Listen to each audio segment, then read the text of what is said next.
Bwana huyu mnavyomuona bwana kaingia kwenye miziki. Kaingia kwenye miziki ya wizi, kaja kuiba dukani kwa Mweusi Kodi. Ushaelewa, kajichanganya. Wewe unaitwa nani? Inua sura nitakuua mwenzako mimi. Wewe unaitwa nani? Abdul Hamisi. Unakaa wapi? Nakaa Kinyerezi. Unakaa Kinyerezi. Umeanza kufanya kazi mwaka gani? Mwezi wa 7 mwaka jana. Mwezi wa 7 mwaka jana. Kwa nini kijana mdogo, umri mdogo? Ushaelewa, nyewe ndo mnajiita sukari wa lembo, mnaenda mnatambia mademu, kumbe ni wezi. Mabisho nyewe wezi. Kwa nini?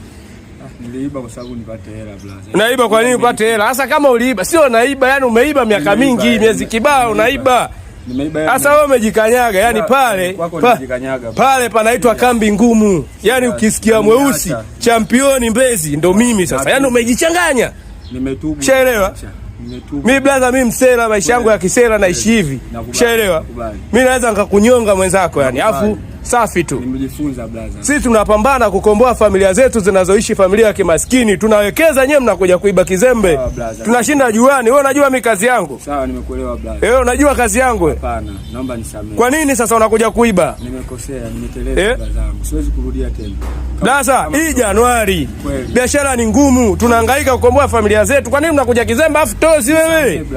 Ni mdogo wao. Yaani kwa nini unakuja wewe? Niletee usenge kwa mama mako. Niletee usenge. Sisi tunawekeza, tunatumia